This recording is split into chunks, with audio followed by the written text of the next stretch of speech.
Tonight, millions of Americans battling extreme weather conditions. A tornado touching down in Texas just hours after flash flooding swept away cars. Soaring temperatures shattering records in the Midwest and the Northeast, forcing some schools to let out early. Plus, Tropical Storm Arlene, the first of the season, brewing in the Gulf. We'll bring you the latest track. A building partially collapsing in New Haven, Connecticut. Multiple injuries reported as first responders combed through the scene. This just days after a similar collapse in Iowa. New video showing the moment that wall came down. What officials there are saying tonight. Overseas, a deadly collision in India. At least 100 people killed, many more injured when a passenger train slammed into a derailed freight train. Fears tonight that the death toll could climb. Fiery protests erupting in Senegal after a popular opposition leader was sentenced to prison. At least 9 people killed in violent clashes with police. How the government is now cracking down on social media use. Plus, a string of violent tornadoes ripping through northern China, tearing buildings apart. The dramatic images coming in.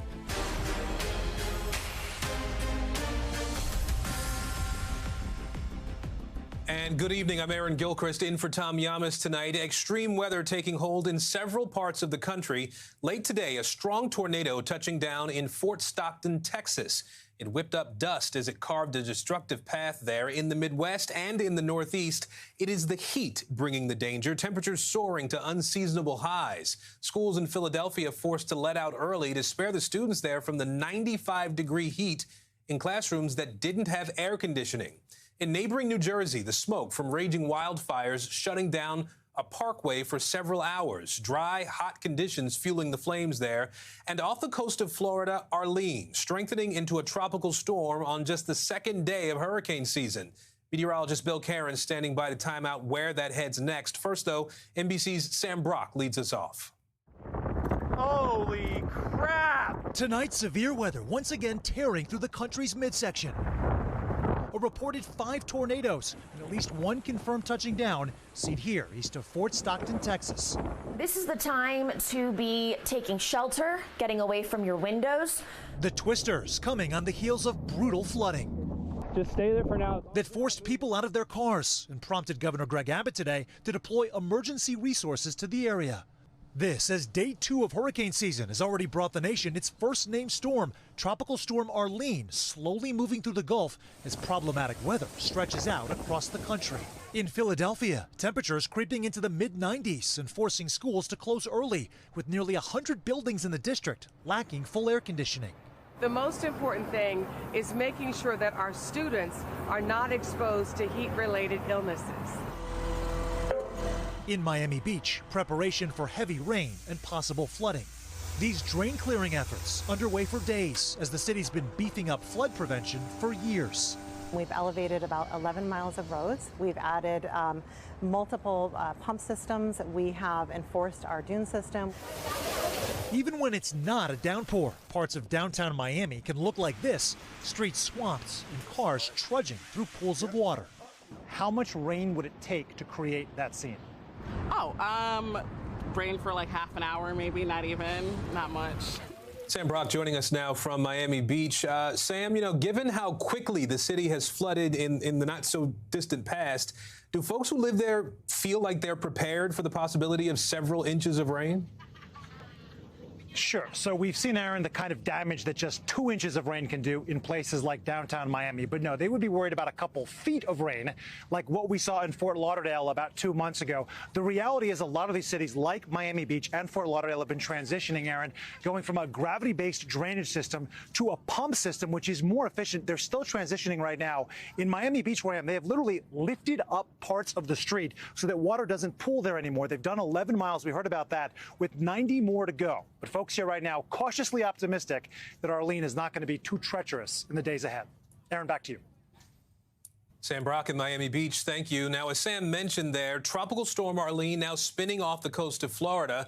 So let's get right to our meteorologist. Bill Cairns with us now. Bill, walk us through this. What's the latest track? Arlene hasn't strengthened, still a weak tropical storm, and that's the way it's going to remain. This one is actually going to be one just for the record books, the fact that it formed right at the start of hurricane season, and it took an unusual path. So it's well off the coast. There is rain over Florida, but the path to the south is going to take it and weaken it as it approaches western Cuba. It should even dissipate by the time we get to Saturday night or Sunday. So not going to be a concern. Maybe just some added areas of rain in South Florida and the Keys, and that is about it. So how about the other stories? I mean, the heat today was incredible. 97 degrees in Baltimore, 96 in Allentown, and these are all record highs. A lot of New York, Pennsylvania, a couple areas in area of Vermont and also New Hampshire, and Michigan had some record highs. Tomorrow's going to be a little bit cooler in a few spots, especially in New England and the coastal areas, including New York City, D.C., and Baltimore, but still 95 in St. Louis tomorrow, 93 in Indianapolis, and it stays hot in St. Louis, mid-90s all the way out through about Monday.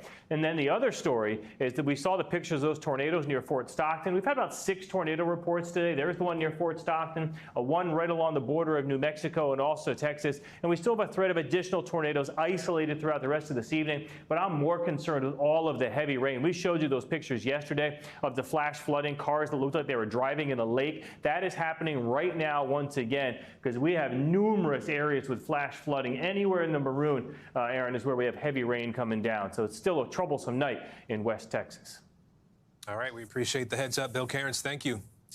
Now to the White House, where President Biden made his first Oval Office address to the nation tonight, taking a victory lap of sorts for the debt deal that just passed the Senate and now heads to his desk.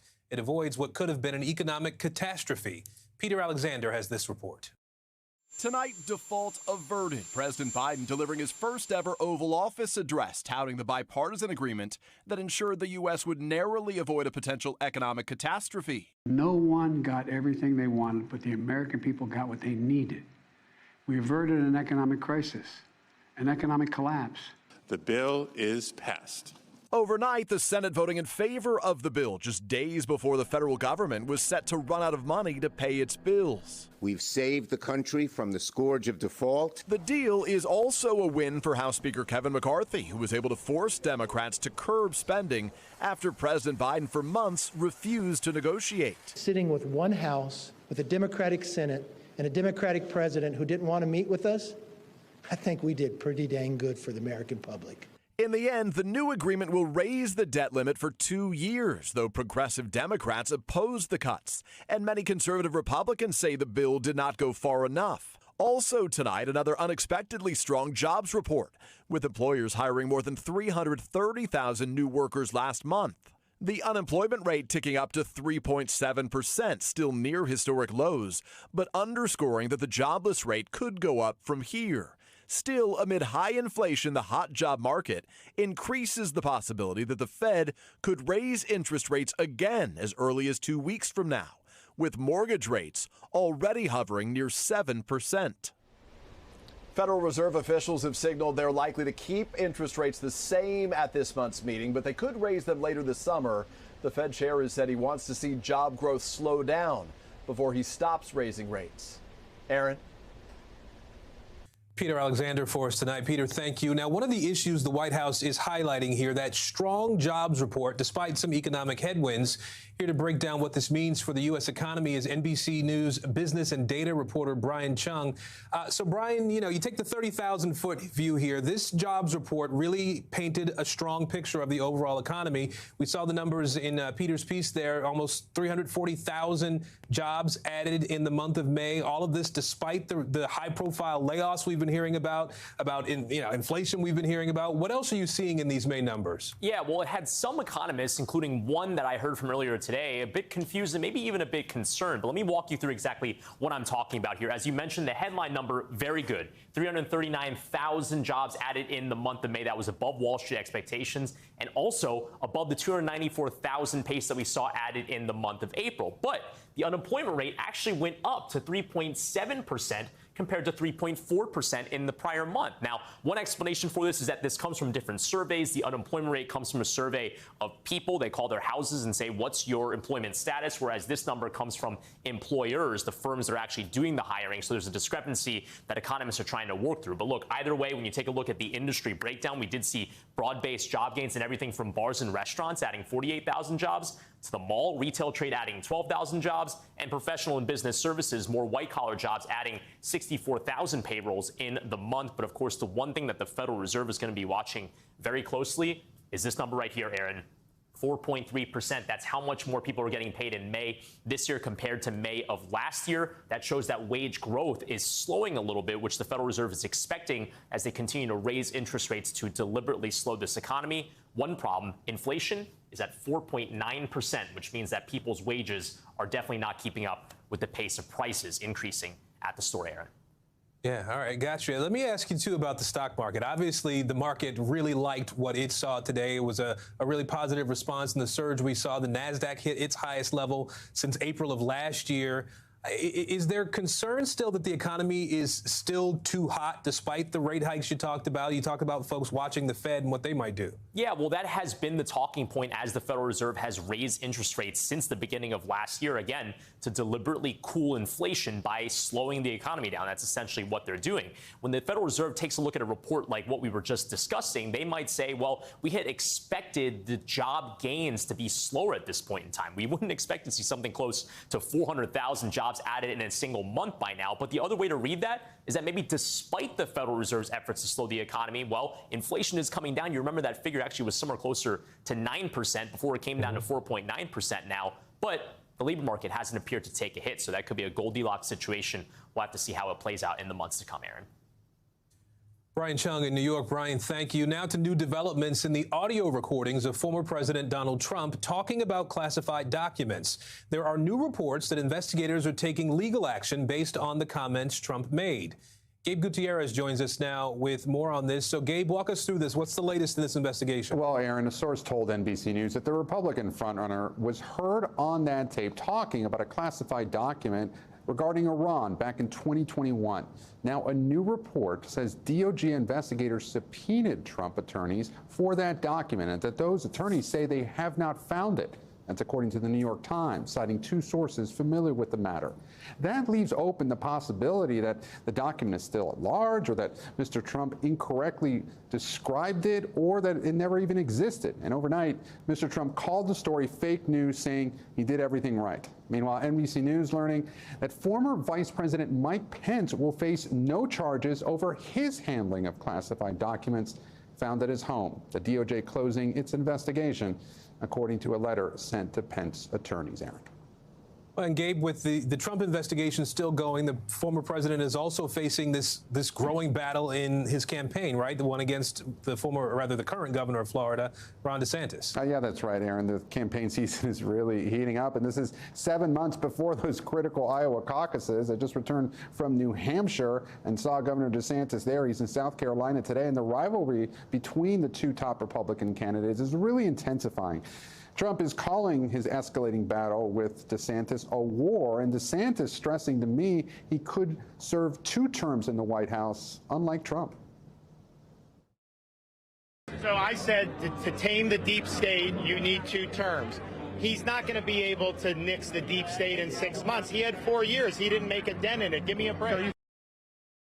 There's a big fundraiser in Iowa tomorrow where many of the current declared candidates and potential candidates plan to be at. And also, Aaron, some news today in terms of that first Republican debate scheduled for this August. The Republican National Committee announcing rules that will require participants to have at least 40,000 individual donors and be polling at least at 1% in multiple national polls. That is not sitting well with some of the lesser known campaigns who are already starting to push back, Aaron.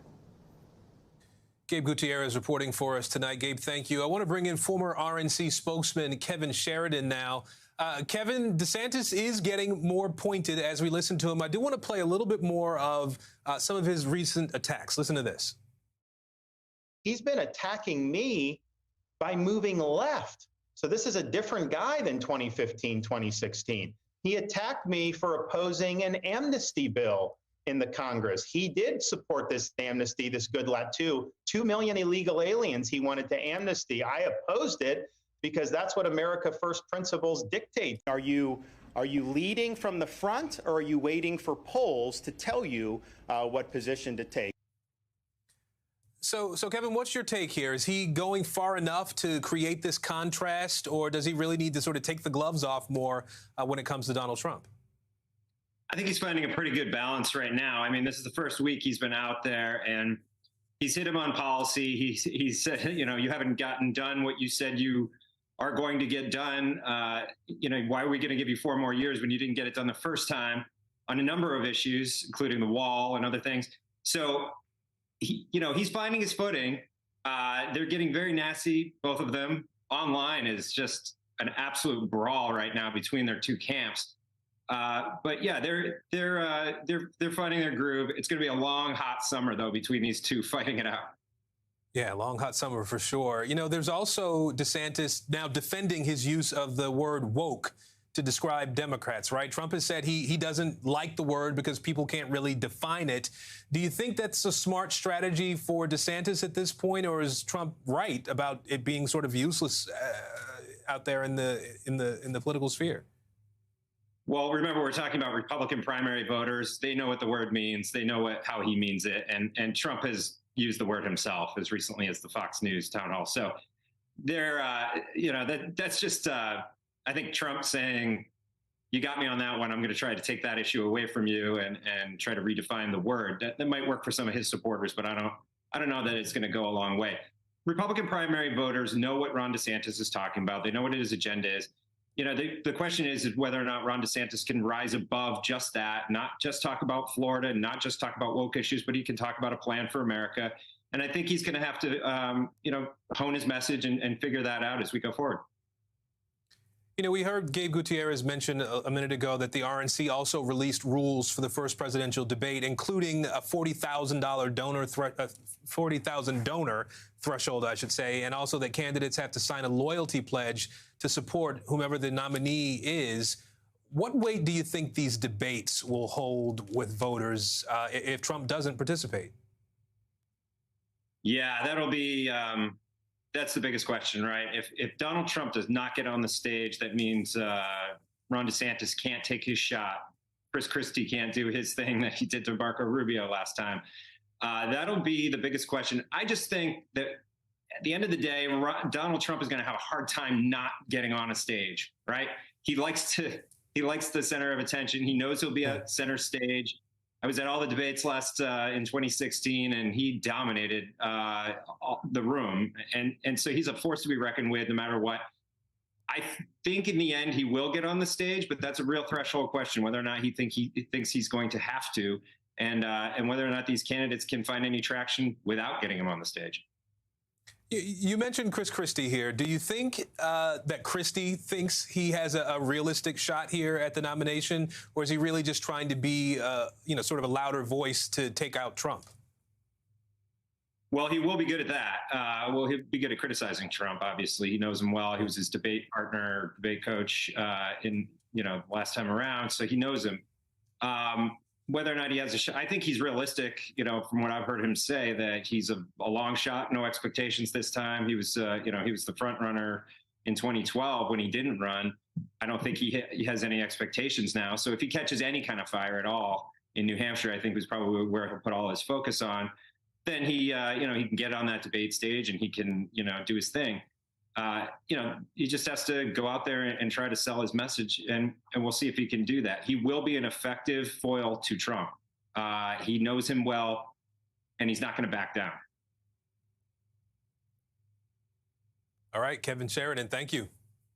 Now to a catastrophe in Connecticut. Part of an apartment building under construction suddenly caved in, trapping workers in wet cement. The race to pull them out comes as rescuers begin a long-awaited dig for survivors at a different collapse in Davenport, Iowa. Here's Maggie Vespa. Tonight in Connecticut, chaos on a construction site when part of a New Haven apartment building where crews were pouring concrete suddenly caved in. Firefighters raced to make rescues before the concrete hardened. Looks like his legs are buried. We're in the process of starting to dig him out. Of the 36 workers on site, officials say 8 are hurt, 2 in critical condition. Several persons in varying degrees of injury, from broken bones to 3 that were partially buried under the rubble. The catastrophe out east comes as the dig gets underway in Davenport. 5 days after a large portion of this 6-story apartment building suddenly collapsed, specialized crews from Iowa Task Force 1 using heavy machinery, shovels, and canines to try and find 3 men likely trapped in the rubble. At times, signs of hope, but tonight, no one found. I believe if we could have started this process earlier, we could save a life. Could this search have been started sooner? We were here Sunday. We did do searches. And new tonight, a recording of a 911 call from Saturday, the day before the collapse. On it, a man who says his employee was working near the building tries to warn authorities. He was cleaning up in the back parking lot and said that the wall is bulging out. Someone is there working on it and told him to get out of the way because it's not looking good. City documents detail a history of complaints and necessary repairs, some of which were underway when this building collapsed, and the owner has not responded to questions about those concerns. Meanwhile, these crews are expected to search for days. Aaron? Maggie Vespa, thank you. We head overseas now, where a deadly train disaster is unfolding in eastern India. At least 100 people killed and more than 800 injured after trains collided. NBC News foreign correspondent Matt Bradley has more on the rescue effort underway. Tonight in India, fears passengers are still trapped after a massive and deadly train crash. People urgently searching through twisted metal for survivors who described complete chaos when the crash happened. Everything went topsy-turvy. People started falling on each other, said this passenger. My mind stopped working. The whole coach was tilted. The death toll expected to rise. Hospitals tonight overwhelmed. Some passengers describing horrifying scenes. When I came out of the train, I saw someone had lost their hand. Someone had lost their leg, said this passenger. Emergency workers now in a round-the-clock rescue operation. We are naturally concerned about looking after the bodies and removing all the living to the hospitals. It's unclear exactly what happened. The collision may have involved 2 or 3 trains. Railway accidents are tragically common in India, occurring several hundred times per year. And authorities have said more than 100 survivors may be trapped under the rubble, and rescue efforts are expected to continue throughout the night. Aaron?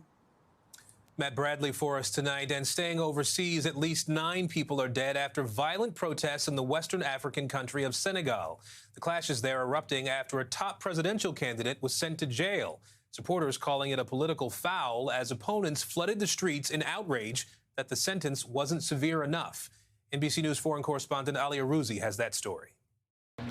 Tonight, political protests in Senegal turning into violent clashes between rioters and police, killing at least 9 people and leaving the African country on edge. This chaotic scene unfolding in Dakar, protesters firing guns and police launching tear gas into crowds.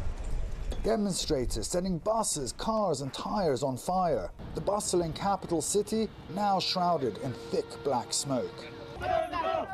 Protests erupted after the country's leading opposition politician, Ousmane Sonko, was handed a 2-year jail sentence, threatening his bid for president. Sonko was convicted of corrupting the youth, meaning he was found to have acted immorally towards someone younger than 21. But the embattled politician was acquitted on other charges of rape and making death threats to his accuser.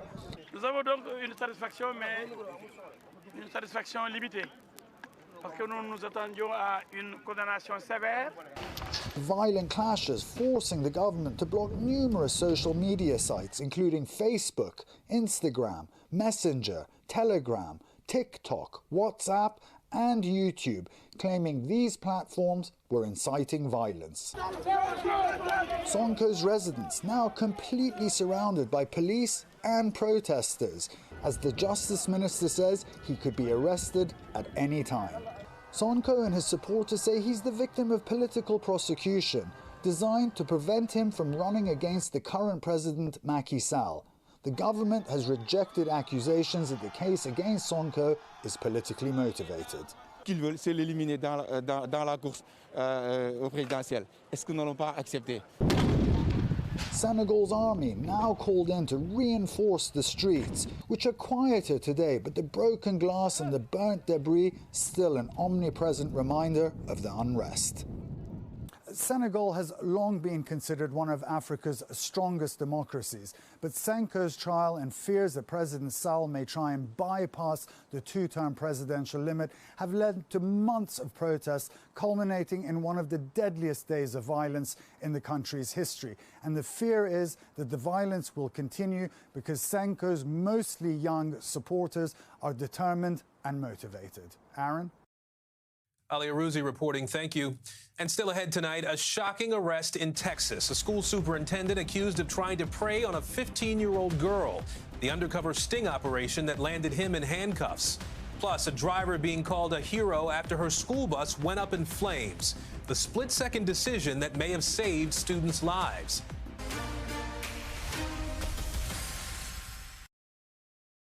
And we turn now to a sexting sting operation in Texas that led to 7 arrests, including a school superintendent. Investigators say Michael Stevens sent lewd photos and planned to meet up with a girl he believed was 15 years old. NBC's Priscilla Thompson joins us now from Houston. Priscilla, earlier today, Stevens was in court. What more can you tell us about the investigation here and what he's being charged with?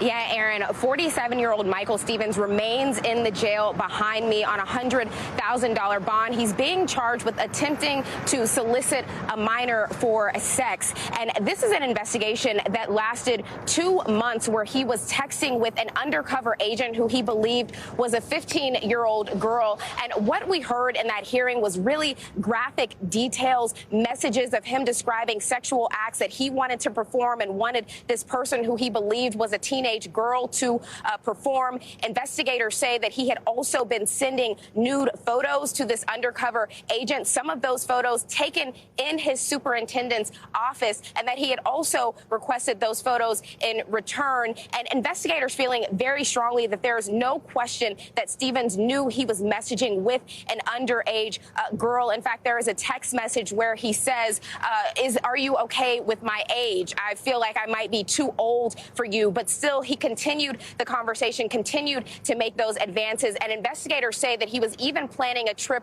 to Houston to meet this young girl and engage in what they described as, quote, sexual acts. And so he was arrested late yesterday in front of a North Texas high school. He worked in a building not far from there as the superintendent, and investigators feeling very strongly about the case that they have laid out against him as they prepare to see what happens next here. Aaron? So, Priscilla, you mentioned he was arrested in front of a high school. As the superintendent in this district, he potentially would have had access to schools every day, potentially access to students every day. Are investigators concerned about more potential victims here? Yeah, Aaron, not only that, but prior to becoming the superintendent, he served as a teacher, as a coach, as a principal, as an assistant principal in school districts across North Texas. And so investigators are very concerned that there may be other victims given the access that he had to underage children. I spoke with the constable about this just a short while ago, and I want to play a little bit of that conversation. I want to make sure that there are no other victims that are out there. The important thing of plastering his face and who he is, he was an assistant principal, a principal, and a superintendent. He's been in all facets of the educational system, and that you come in contact with a lot of kids. And investigators are urging anyone who may be a victim to come forward and report that now that this evidence is out there. Aaron? Priscilla Thompson in Houston, thank you.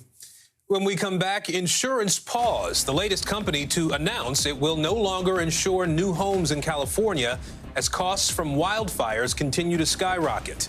And a warning from Ford tonight. It's telling some drivers to park their SUVs outside and not in their garages. We'll explain.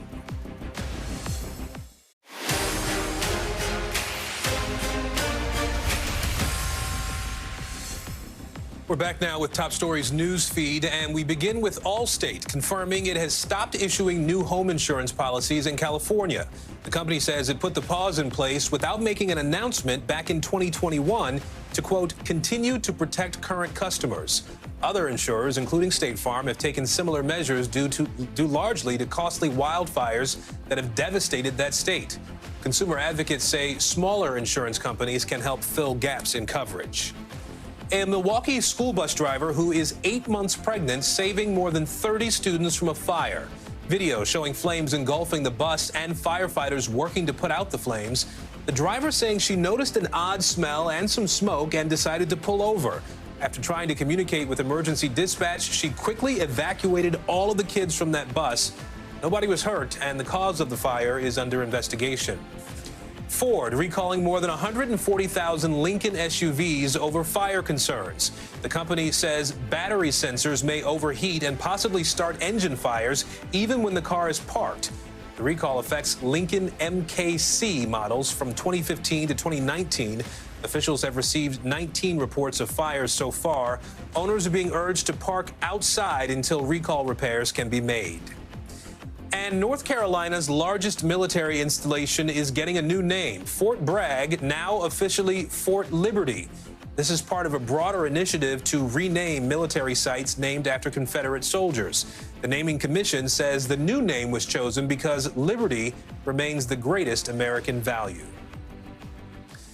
Now to new details about Jeffrey Epstein's final days in jail, which sparked a lot of controversy and conspiracy theories about his death. The new documents contain many details, including a well-known convicted sexual predator he tried to contact from prison. Here's NBC's Ann Thompson. The night before he died, new documents show convicted sex offender Jeffrey Epstein left a meeting with his lawyers to call his mother. She had been dead for 15 years. More than 4,000 pages of records obtained by the Associated Press detail the days leading up to Epstein's death and how Epstein struggled to adapt to life behind bars, awaiting trial on federal sex trafficking involving minors.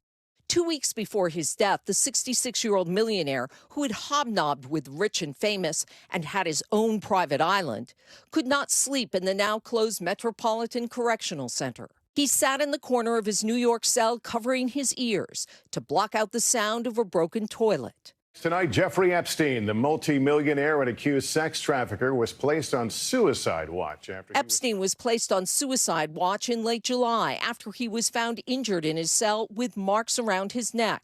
Records show Epstein described himself as a coward and someone who does not like pain, but according to the documents, denied being suicidal, saying, "Lots to do for legal case, wonderful life.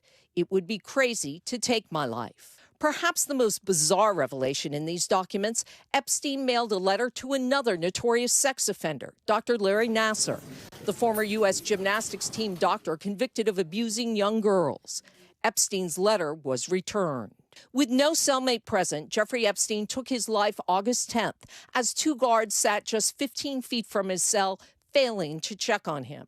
Prosecutors say the guards slept and shopped online. To avoid jail time, the guards struck a deal with prosecutors and admitted falsifying records. You're now learning of serious irregularities at this facility that are deeply concerning.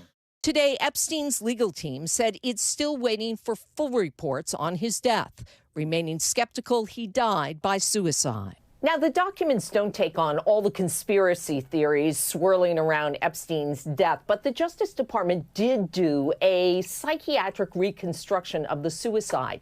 And it found the documents unsealed the day before in Epstein's case actually eroded his status in prison. And that, combined with the fact he had few interpersonal relationships and that he was potentially facing the rest of his life in prison, all those factors, they say, likely contributed to his death. Aaron? Ann Thompson for us tonight. We turn now to a harrowing story out of Florida, a car stolen with a sleeping 2-year-old inside. Thankfully, the child was found by a Good Samaritan. Miguel Almaguer has the moment police officers arrived and a happy reunion. When Amber Clark realized her car had been stolen out of this driveway with her 2-year-old inside, she was overcome with fear. Look at my car with my baby in it! Look took my car, my baby. Clark and Taylor Hetznecker tell our Orlando station WESH they had briefly run into a home to check on a relative when a thief jumped in their car as little Knox slept inside. I didn't think he was coming back. Chased him on foot for about 100 yards, deemed I wasn't going to catch him, and then called 911. Police say cameras captured their suspect, who a half-mile away pulled the 2-year-old out of the car and left him alone in the middle of an industrial area. I didn't see any parents around, so I thought I'd better stop and check on him. Daryl Everman, now hailed as a hero, kept Knox safe and called police. Thank you. When officers arrived, Come here. It's okay, bud. You want to go see your mommy? the team knew exactly how to keep the child calm. You want Elmo? What? Oh, look at that. The reunion with mom and dad came a short time later. Thank you. Yes. I want to thank this guy here. Yeah, thank you. And while the suspect is still missing, what's important has been found. The mother and father say their 2-year-old is resting safely tonight and is happy as ever. Aaron? Miguel Almaguer, thank you. And coming up, top stories Global Watch. Destructive tornadoes tearing through China. What we're learning about injuries on the ground. And Suez sandstorm. Massive clouds of dust enveloping the busy canal. How it's affecting cargo in that critical waterway.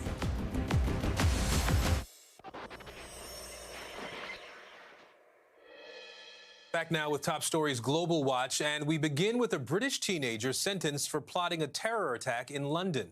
Detectives believe that teen was just hours away from carrying out an attack on UK police officers or soldiers when he was arrested in 2022.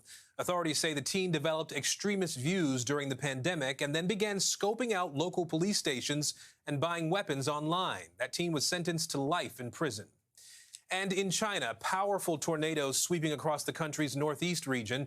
The massive twisters sending debris flying, homes and buildings torn apart, large sections of farmland ravaged there. Officials say dozens of people were injured, but because the tornadoes happened mostly in rural areas, no deaths have been reported.